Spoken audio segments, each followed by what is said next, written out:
Nazi war criminal dodged justice for 40 years. His name was Klaus Barbie, the butcher of Lyon. He tortured thousands, destroyed entire families. By all rights, he should have been executed in 1945. Instead, he vanished. And by the 1980s, he was living openly in Bolivia. But here's what makes this so much darker. He wasn't hiding. He was working, right as a $2 billion cocaine empire was taking shape. So how does a man hunted for genocide end up protecting a drug operation? The answer pulls in the CIA, Cold War politics, and a military regime willing to look the other way. It involves a drug lord named Roberto Suárez, and it involves connections the world tried very hard to bury. This is the story of how two of the most dangerous men of the 20th century operated in plain sight, while governments watched and did nothing. But first, you need to understand how Barbie escaped in the first place, because that escape wasn't luck. It was by design. Klaus Barbie was captured by the French in 1945. He was one of the most wanted Nazi officers still alive. Between 1942 and 1944, as head of the Gestapo in Lyon, Barbie ran the torture and murder of thousands of French resistance fighters. He personally oversaw interrogations, children, women, intellectuals, political prisoners. The French called him the Butcher of Lyon, and they meant it.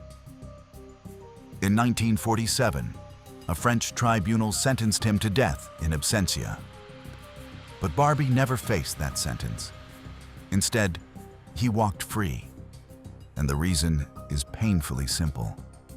The US intelligence community needed him more than France needed justice. By 1945, the Cold War was kicking off. The Soviet Union was expanding. American military and intelligence agencies were desperate for German operatives, linguists, interrogators, anyone who understood Soviet tactics.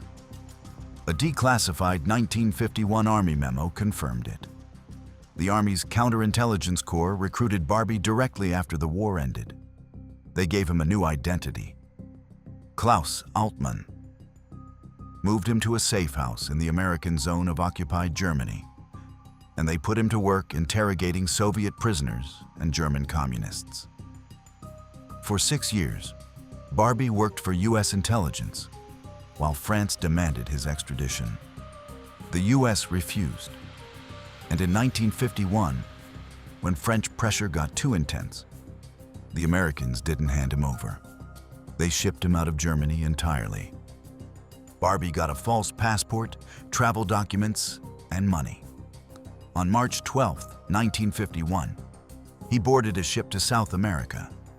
He arrived in Bolivia as Klaus Altmann, a Nazi war criminal wanted for crimes against humanity, was now free on another continent, with the quiet protection of the United States intelligence apparatus. When Barbie landed in Bolivia in 1951, the country was a mess. A revolution in 1952 redistributed land and weakened the old elites. But by the 70s and early 80s, a completely new power structure was rising. Not built on land, not built on politics, built on cocaine. Enter Roberto Suárez Levy. Suárez was a Bolivian businessman with agricultural holdings in the Beni region, where coca leaf grew naturally. By the late 70s, he'd figured out the real money wasn't in the leaf itself. It was in processing it into cocaine. He started buying coca from small farmers and building labs in remote jungle camps. By 1980, he'd scaled the whole thing massively. His production network stretched across Bolivia, Colombia, and Peru.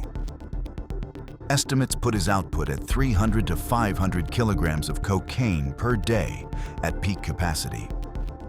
That's roughly 110 to 180 million kilograms a year. At 1980s street prices, we're talking between $2 and $5 billion annually. They called him the king of cocaine. But But an empire that size doesn't run on chemists and lab equipment alone. It needs security, enforcement, military coordination. By the early 80s, Suárez had locked arms with Bolivia's military leadership. On July 17, 1980, a coup brought General Luis Garcia Meza to power. His regime was openly backed by Suárez and funded with cocaine money. In return, the military provided protection, airfields, and soldiers for Suárez's operations. This wasn't some secret arrangement. Journalists knew.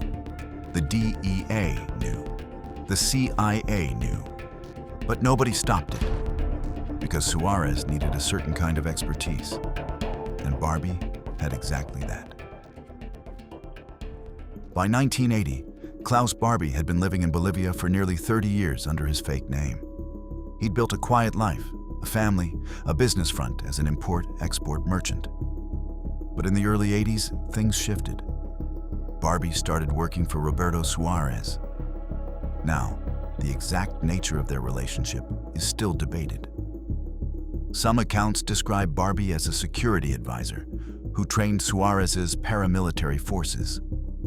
Others put him in the room, directly involved in interrogating and torturing rivals and informants. What we do know, Barbie was in Bolivia.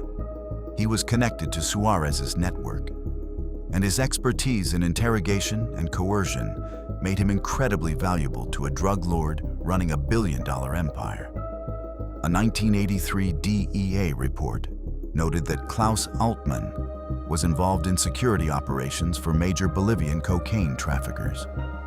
French intelligence tracked him too. A 1986 file connected Altmann to the protection of Suárez's operations. And here's the key thing. Barbie's value wasn't in production or distribution. It was in control, terror, interrogation. When someone stole from Suárez, who questioned them? When a rival cartel pushed into the territory, who handled it? When informants needed persuading, who had the skills? A man who'd spent the Nazi occupation torturing resistance fighters and extracting confessions had exactly the skill set a narco-state required.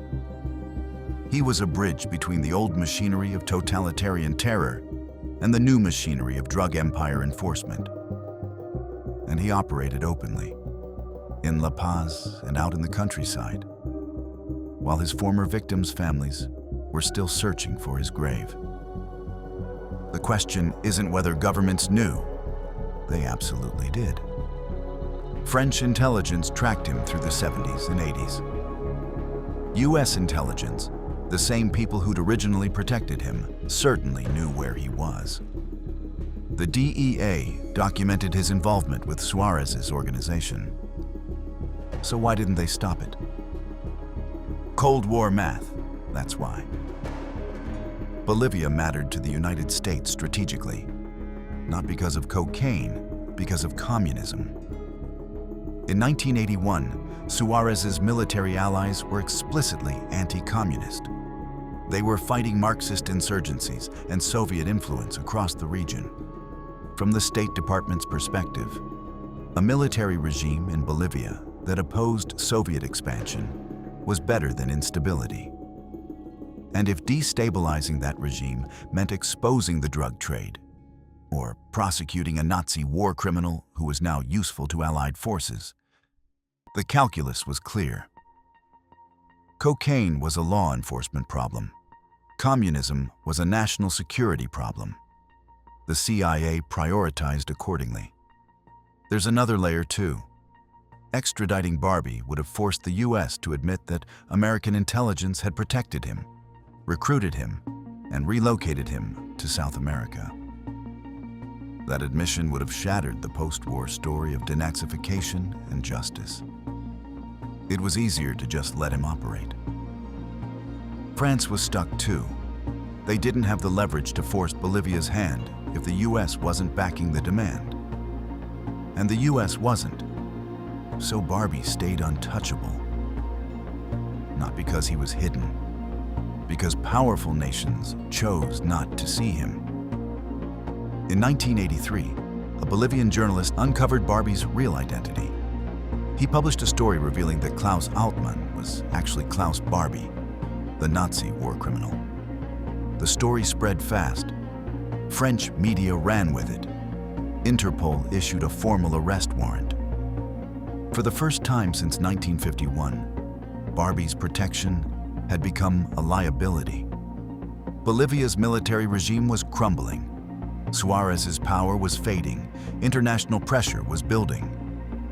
On March 25, 1987, Klaus Barbie was arrested in La Paz and extradited to France. That July, his trial began in Lyon, the same city where he'd tortured resistance fighters 45 years earlier. Survivors testified. Victims' families confronted him face to face. He showed no remorse. On July 25, 1987, Barbie was convicted of crimes against humanity. He got a life sentence. He died in prison in 1991. Roberto Suárez, never prosecuted in Bolivia. He eventually fled to Brazil, where he lived quietly until his death in 2000.